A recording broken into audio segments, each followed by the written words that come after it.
Oh, but it could also be the case, but also a lot of restrictions. And basically, remember the device is from the user itself. And of course, we want to make sure that the company data is being securely accessed.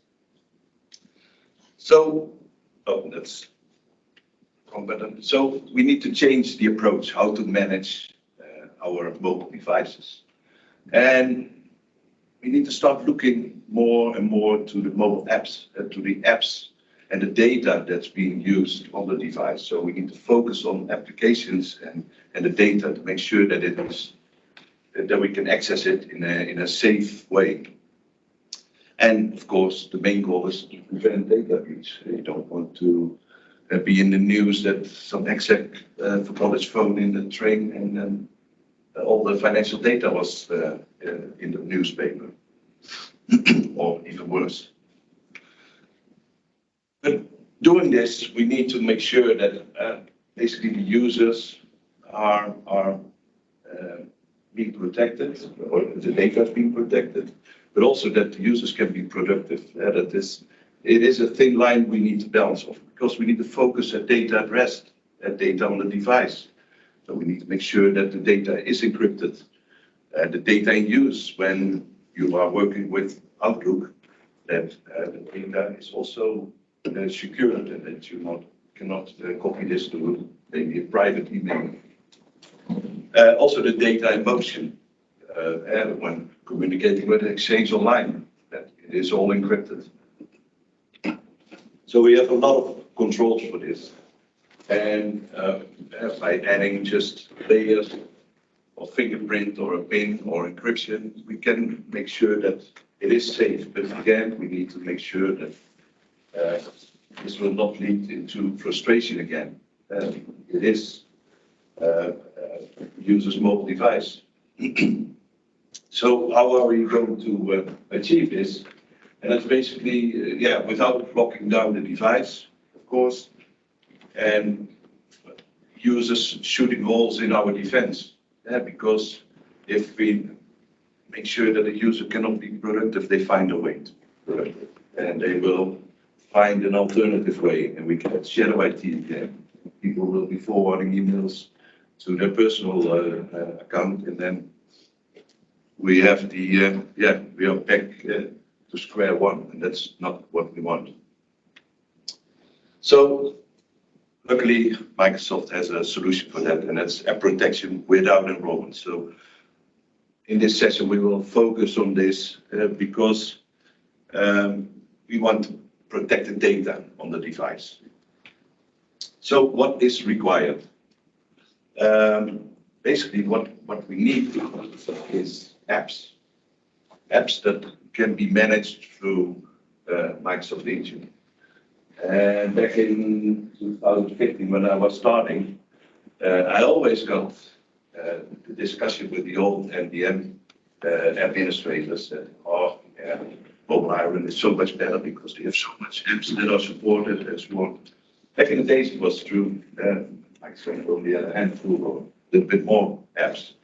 But in the last years, a lot of apps were being added on a daily basis. So a lot of software vendors have seen the light and said, okay, this is the way to go.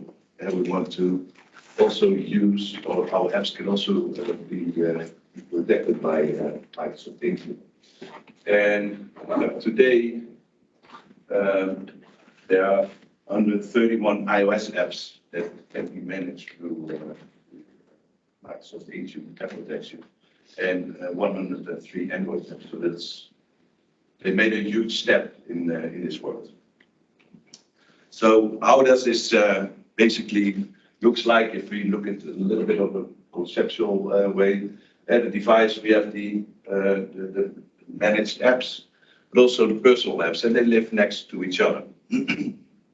But with the app protection policies, we are able to separate the corporate data from the private data. And in this example, you see that the corporate data in the Outlook app is living next to the personal data. So this means that this app is multi-identity aware. And this means that you have one inbox for multiple accounts. So that can be your Outlook.com account, but it can also be your corporate account or Gmail account. And by using the app protection policies, we can make sure that we're not able to copy anything from corporate to private, but we can maybe allow to copy personal data to your corporate side.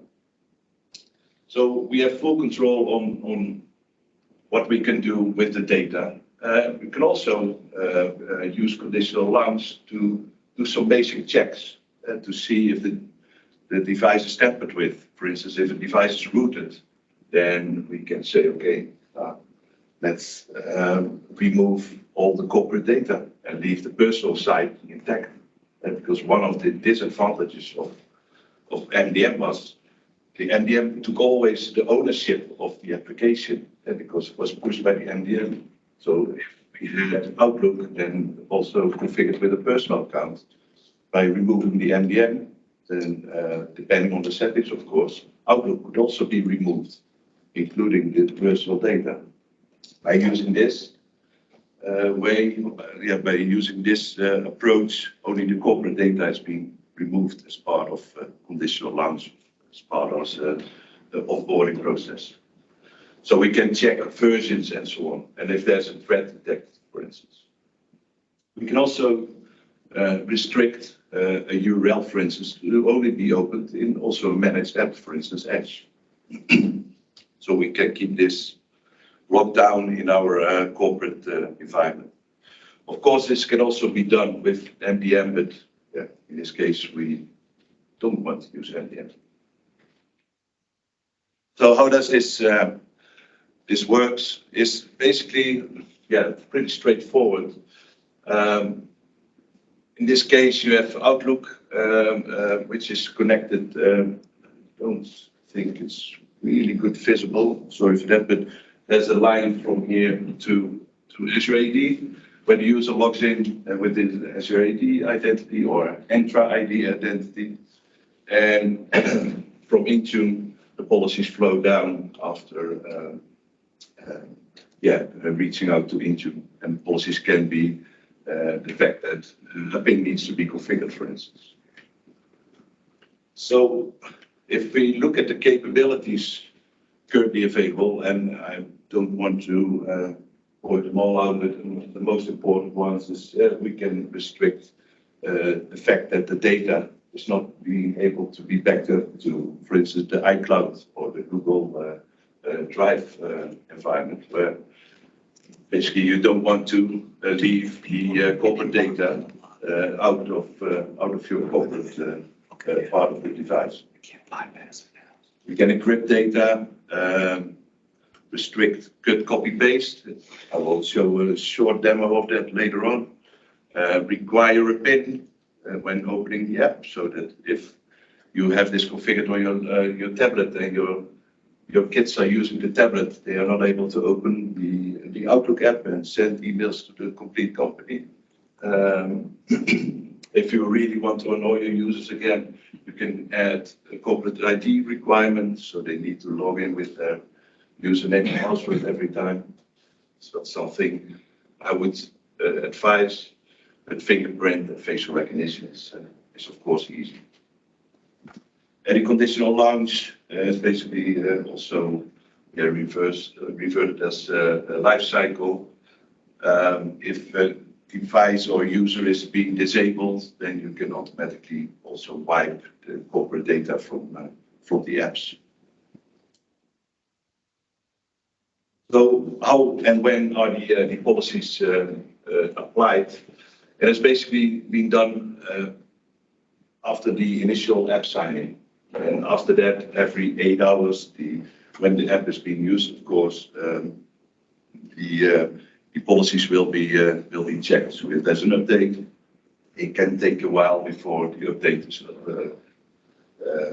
actually applied. So make sure if you test with this that you keep those timings in mind. And the selective wipe is basically done instantly when a user signs in or signs out. So let's have a look at the front end first. And in this demo, I just want to quickly show the multi-identity part of the Outlook app. So in this Outlook app, I have configured multiple accounts, my Outlook account and my Office 365 account.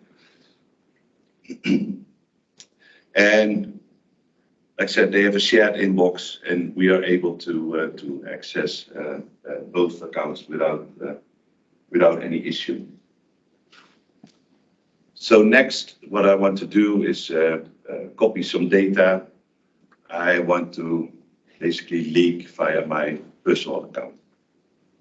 So I'm copying this and try to paste this in my personal Outlook.com account. So when I do this, you will see and notice that I'm blocked by doing this. And your organization data cannot be pasted here. So it's protected. If I switch back to my corporate account, you will see that I'm able to paste it again. So what if I now switch back to my private account, and then you see that I'm not allowed to do that anymore. So there's an in-app protection of leaking data. Enforced by the app. Enforced by the app, yeah. And together with the protection policies. So the app is protected. We can protect the app, but how can we enforce that the app is being used? Because with only app protection policies, we can still use our native mail client, and we can do everything. So there comes conditional access in play.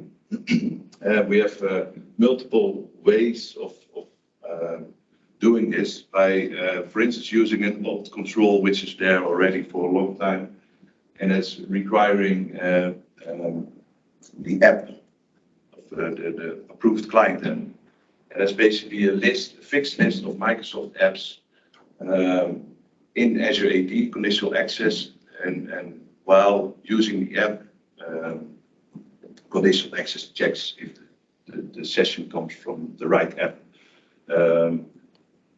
This can work very good, but if you screw up, for instance, because of licensing, if you don't have a license, if you don't have an Intune license, you will never receive the app protection policies. So basically, you're using the correct app, but you're using an unprotected app. If your app protection policies are not targeted correctly, you're still using the correct app, and then you end up in pie charts like this, where half of the environment is using a protected app, and the other half is using a non-protected app.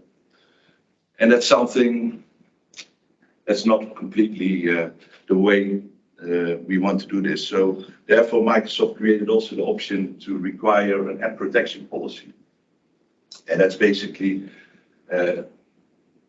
allowing conditional access to check if the app is actually protected. So if we first look at the approved client apps, user logs in, the Azure SDS, Azure AD SDS service checks if the approved client app is being used. If so, then you get access and you're able to download all of your Exchange Online data. With the downside, if it's not protected, then you're still using the right app, but this will block access by using the native mail app client. But even better is if we are able to check if the app is being protected. So that's the second policy, the second control. And then in that case, the user logs in again, and the Azure AD SDS service checks to see if Intune reported the app as being protected or not. So if the protection policy is applied or not. So if the policy is applied, then the user gets access. If not, then the user is blocked access. The required approved client app will be deprecated in a couple of years, 2026. They already announced it, so this is the first time in this service that they announced this like years ahead. But it gives also all the software vendors time to make sure that all the apps that are being used also use the latest software development kit that's capable also in to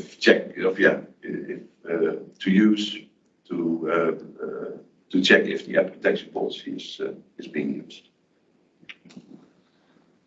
So let's have a look at first the backend.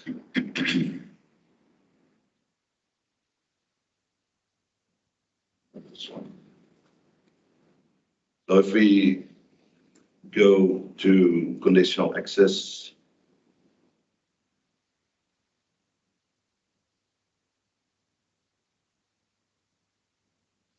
and just create a random policy, and then look at the grant options.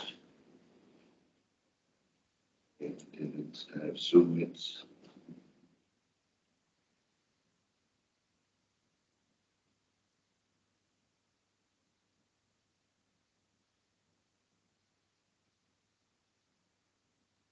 So if we look here, that we have the two options, and both have a link to the Microsoft Learn pages. And here you notice that the approved client apps are only Microsoft apps, because Microsoft knows the secret IDs which they can use in Azure AD, and third-party software vendors don't have access to that way of checking the apps. For the second one, the require app protection policy, here you see that this is a combined list. So you see that a lot of third-party vendors already also supporting the new way of using conditional access. So hopefully a lot more apps will be added also to this list, so that at least you can use conditional access in a better way.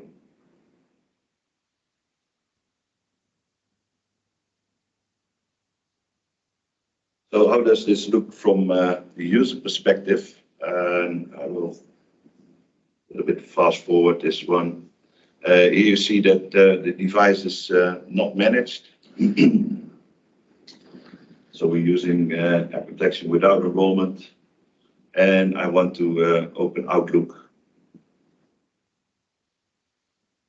and I want to add my account, and I'm reverted to the Microsoft Authenticator to make sure that I'm able to authenticate.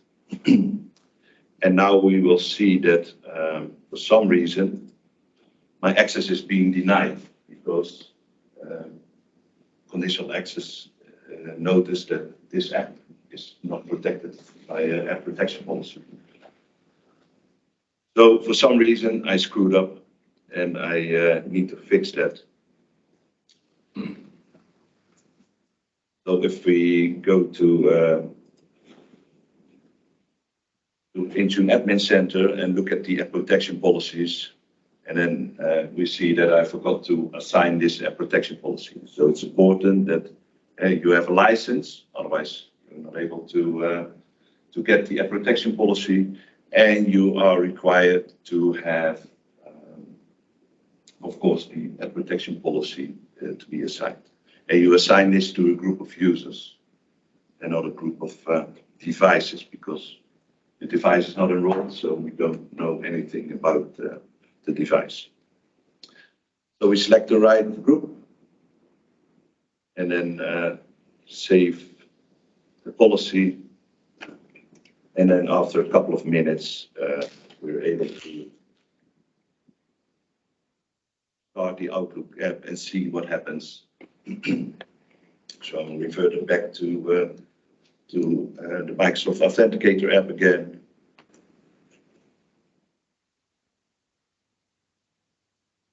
And then we'll see that the workflow goes further, and I'm able to add another account, and my organization will protect the corporate side of this application.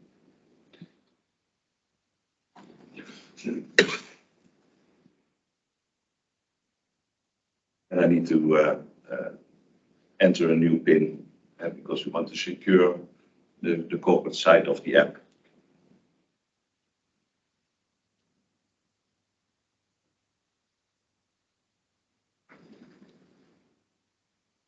So if we look at the app protection policies in general,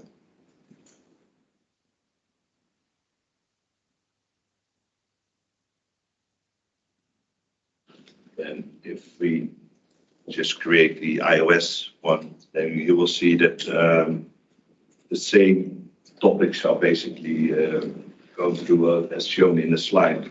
What is important to notice is that in the beginning, we needed to pick and choose all the apps from the list. And if there was new app being added after a couple of days or weeks after you created this app protection policy, you needed to manually add those apps every time. So you needed to go into this and then select it and save the policy and apply it again. Question, Peter. Yeah. If we're using these policies, like for Teams, does it apply for web platform as well?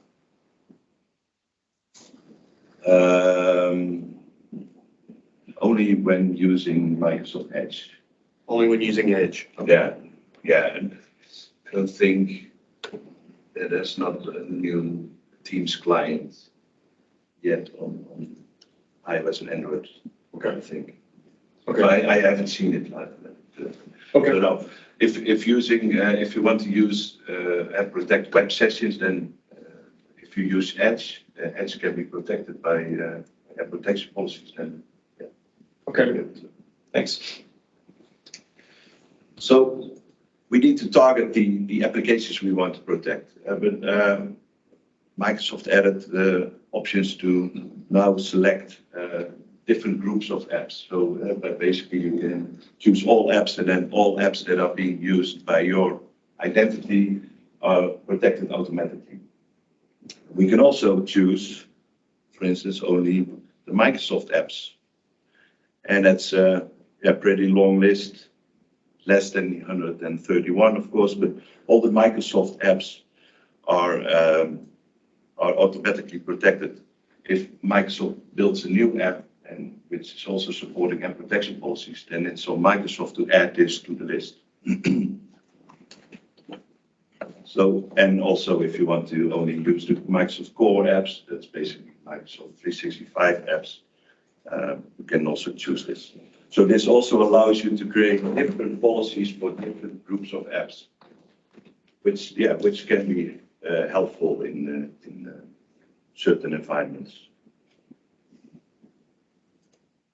So in this case, we just select all apps and click next, and then we have the options to basically secure,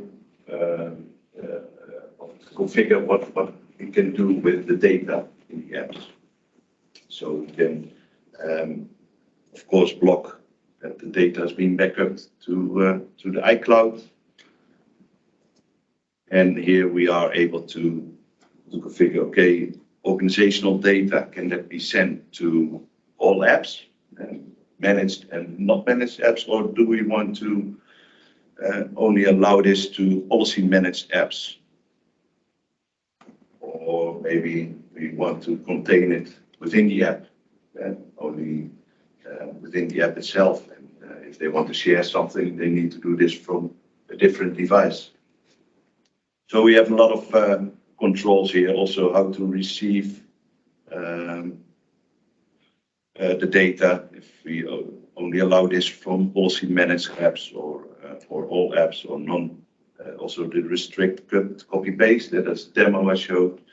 So if you allow this to with paste in, then you can paste non-protected data into a corporate email, but you cannot paste out. But you can also just completely block it. Encryption It's important to always configure, of course. And yeah, you can control things like, am I allowed to print iOS devices have the option to look for printers, and then you can print and again leak data out if you want to. So you have controls to do this. And the access requirements, where we basically configure the PIN. Is it numeric or a passcode? Do we want to have a 8 or maybe 16-digit PIN? Normally 6 or 8 is in the most cases enough. And can we allow Touch ID or facial recognition, which is for the user, of course, very convenient if they don't need to enter a PIN every time again. You work at school, account credentials. I don't know. I think this is some customer has a requirement for this, otherwise it's not there. I never use this, and I never got the question, oh, can we please request the worker school credentials every time the user opens Outlook? Never seen that before. So. My wife works for the city of Seattle, and they have a lot of restrictions around a lot of that where, I mean, like even like, not remembering your username and all those things. So it's also on the mobile device. I'm not 100% sure. But I can imagine for a laptop that I see that also, that when you sign out, there's not the last signed in user available. Mm-hmm. So that indicates a little bit of hacking options. But yeah. And then the conditional launch, where we basically are able to configure when can the app be used, and what conditions can the app be used. So if the device is jailbroken or rooted, in this case, I would always wipe the data because the device is tampered with. You don't want to have your data on a tampered device. But we have more controls like OS versions, device models. If there's a threat detected, we'll cover that later on. Offline grace period. If you travel a lot with long distance flights, they may want to have a little bit of more time. Otherwise, if you're offline, you're not able to access your mail. So a lot of things we can configure, and then you need to assign this to a group of users, or basically a group of users, and you can exclude users if you want to configure a different policy for a different set of users and apps. So what happens if spyware is being found on a device, or if a threat is being detected on a device? I see I have an iPhone, and more, almost weekly or bi-weekly, there's a security patch that needs to be installed directly because Apple is also being attacked, or at least the devices are being attacked. Their 10-year honeymoon is over. Yeah, I guess so. Yeah. So it is also important to have things like that configured. So by adding an extra layer, we are able to basically integrate with mobile threat defense partners. And there's a complete list of partners of Microsoft that are capable of integrating with app protection without enrollment, but also with enrollment. And that can help you to at least identify the risks on the device and make sure that the device is marked as not compliant, or the app is not being allowed to start when a malicious app or when a vulnerability is detected. So basically, how does this work? You set up a connection between Intune and the mobile threat defense partner, and you need to install an app from the mobile threat defense partner that will check if the device is healthy or not. If the device is not healthy, This will be reported to the MTD, and then the MTD will share this with Microsoft and with Microsoft Intune, and then based on if you have an app protection policy or a compliance policy, then you will be blocked access.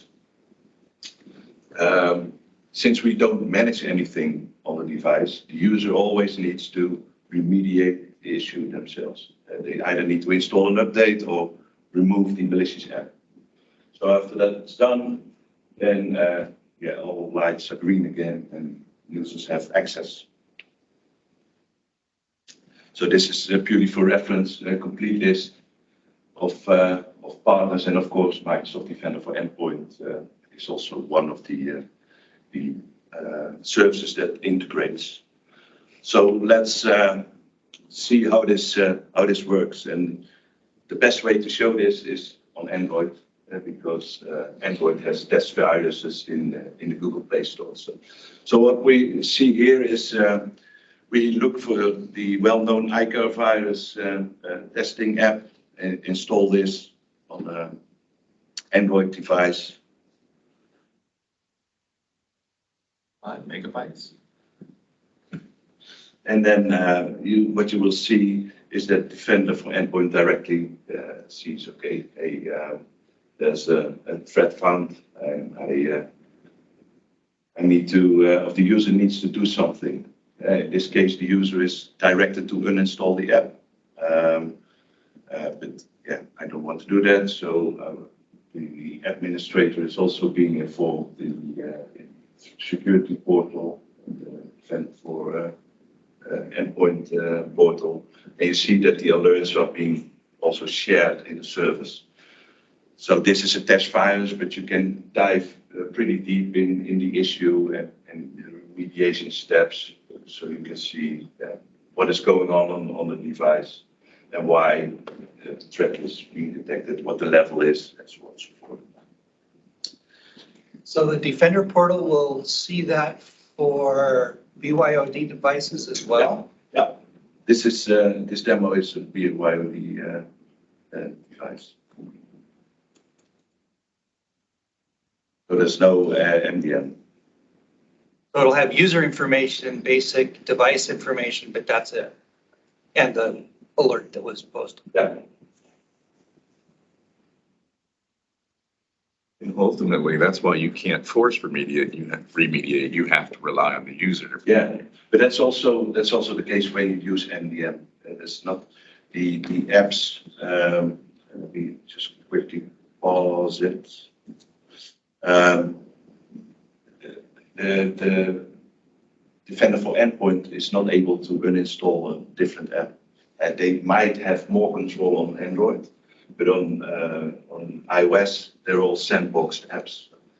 Another app cannot interact with a different app. So it's always the user that needs to remediate an issue.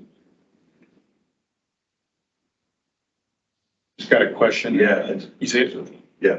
So how is the app being installed? And I hidden the demo, but I will show that later on. I will show that in a bit. It is being. The question was, how is the Defender for Endpoint app being installed on a device which is not being managed? So that they added it in the workflow, in the onboarding flow, while configuring, for instance, Outlook. Then the app protection policies are applied, and they require a threat defense partner to be installed. In this case, Defender for Endpoint. So I will show that in a bit. And here you see that since I configured my policies, that the data automatically is removed. The data was removed, and I need to reconfigure Outlook again. Basically add the account and go through the complete process. So for time's sake, I had that one hidden, but that's since the question came up. Let's go through this demo also. And this is basically a device which is not managed. So we are able, if we need to configure the Outlook account,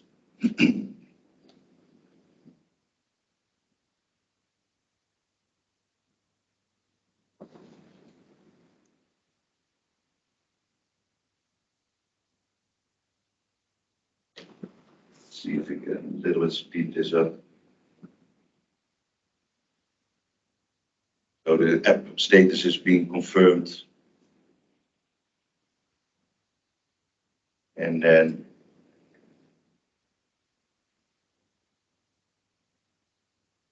as part of the activation to get access, you see the red exclamation mark that the device is not being considered as healthy because we require a defense partner to be configured. And then basically the user is guided to download the Defender for Endpoint client in the Google Play Store. So that's all manual steps. That's the downside of not managing a mobile device, of course. And then it needs to basically enable the Defender for Endpoint client and go through all the steps. And then when the device is healthy, the user gets access to their email account. So that's basically a workflow that you need to go through the first time.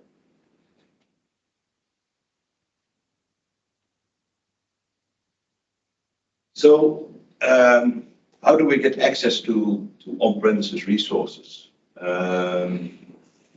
Because we are not managing the device, so we don't have a way to configure a VPN.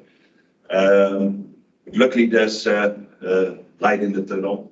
Tunnel for MEM is part of the Intune suite, which is recently being announced and being released, or parts of it is released.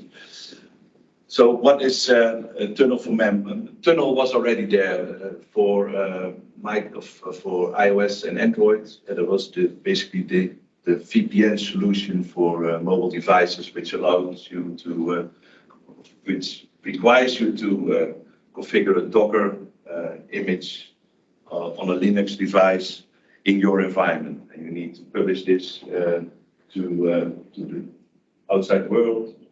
And you need to configure it in such a way that it can also access the on-premises resources, which you want to allow to be accessed. It integrates with Azure AD, so you can use conditional access to make sure that only the policy-protected apps are being used, or that if you have NDM, that only compliant devices are being used. I'm not a Linux or Docker expert, but a fellow MVP, Marius Sandbu, I think from Norway, made a step-by-step guide that allowed me to configure this in my lab, and it's pretty straightforward. It's a lot of commands you need to copy and paste, but it's well documented by him. So if you want to test this, you can do this. And we have the Azure AD App Proxy, which we can use to publish internal websites via, for instance, the proxy infrastructure. This is a different way. In this case, we install an agent in our environment, and that agent only needs to have outbound connections or outbound internet traffic to the Azure AD App Proxy service. So over that outbound connection, we are able to access internal websites. So we need to configure an enterprise app with a public URL and an internal URL, and then the App Proxy service will publish this for us. We can control this with conditional access by using pre-authentication. We can also use this for websites we want to have it publicly accessible, so without conditional access. So there are a couple of differences for Tunnel.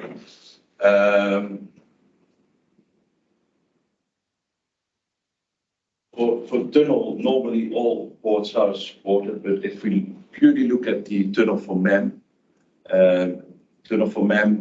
we can only use for now the Edge browser, and the Edge browser will you need to configure the Edge browser in such a way that it will set up the tunnel connection.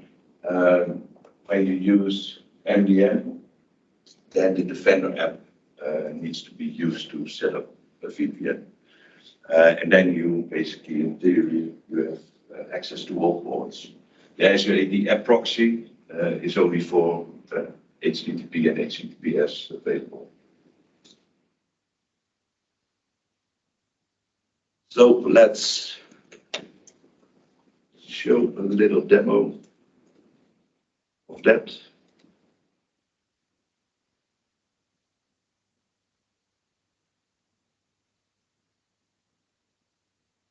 So if we go to the Microsoft Tunnel Gateway,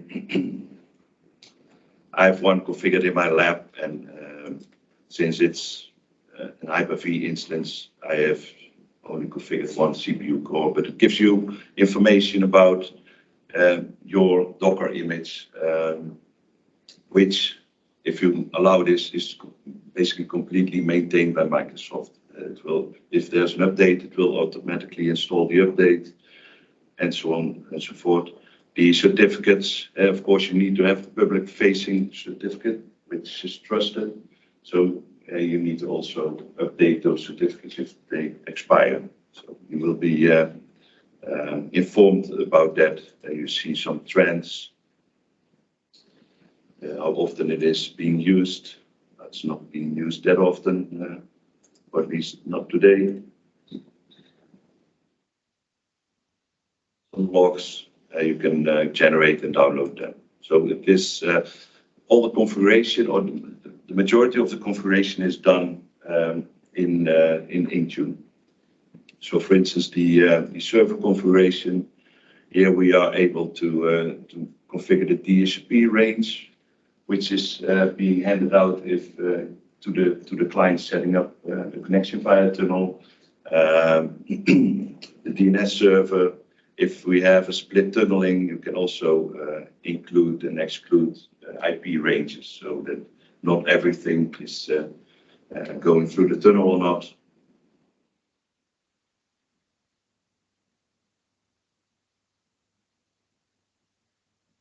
For regards to the site, this is basically the public facing part where we need to create the public FQDN.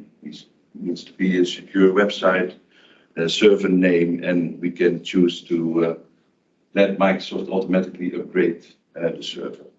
If you have one instance for a smaller environment, that's doable. If you want to add more, they are automatically being load balanced, so you don't need to take care of that.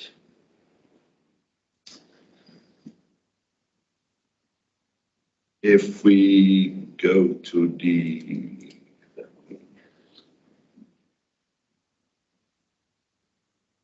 Entra for a moment.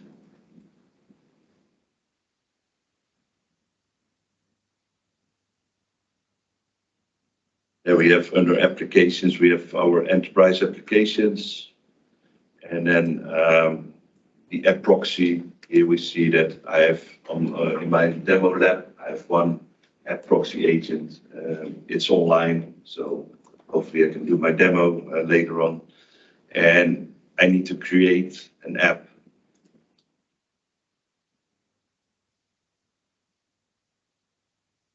Internal website, already created this one. And under app protection of app proxy, I need to basically configure an internal URL.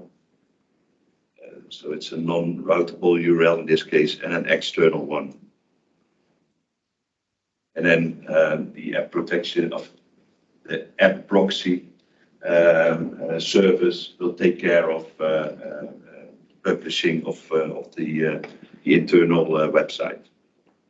So by setting this, for instance, to pass through, then no credentials are being asked, but also no conditional access can be used. So in this case, I use Azure AD Active Directory.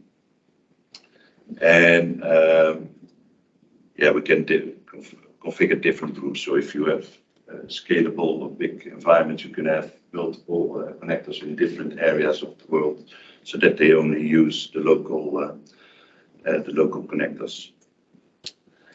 So now let's see if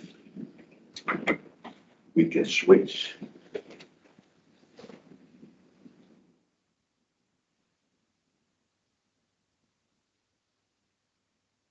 Yeah, it works. So in this case, we see this device is not being managed.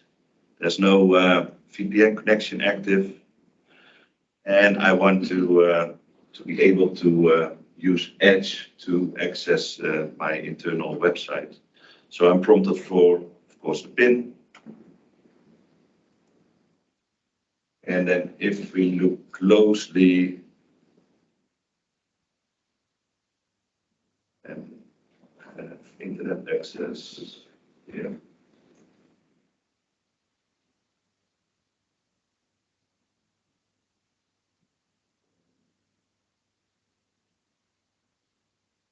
Should see a pop-up that it is connecting to the tunnel. Let's see if I have really access to internet.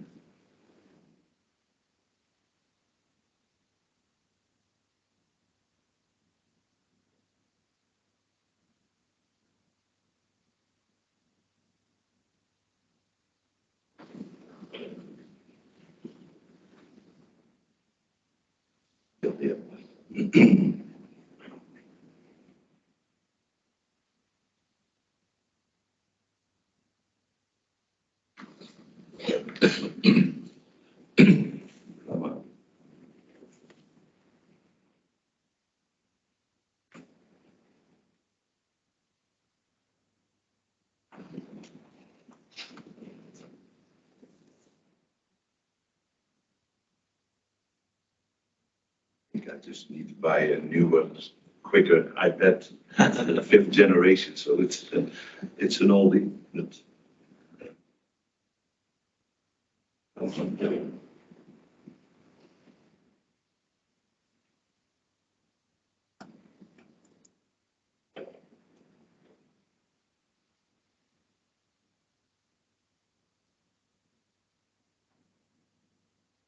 any questions? Let's try to wait for a couple of seconds. See any online?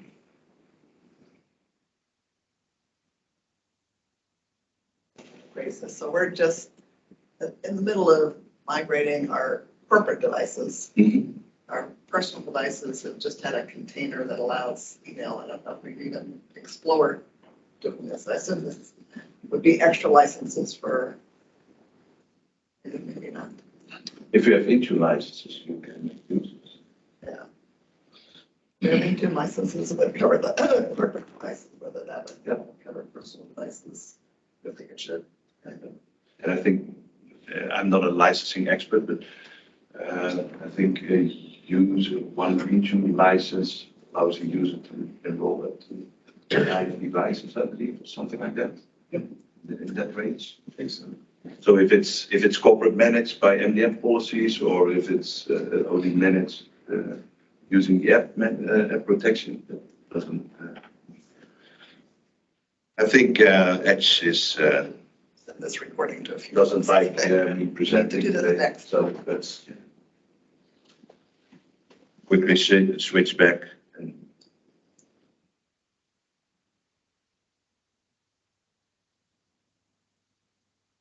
and finish off so that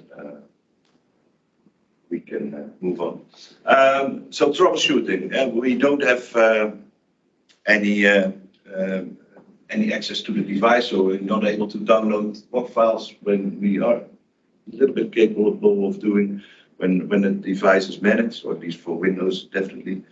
So Intune of Microsoft Edge is your best friend now, not today, because it's not starting anymore. It's still frozen. But if you go to Edge, then type in about Intune Help, it will show you a lot of information about the apps that are being installed, but also the apps that are detected. And then it gives you information which policies, which settings are being applied. So this is a good troubleshooting step. And you can also ask the user to, for instance, send the diagnostics information to you.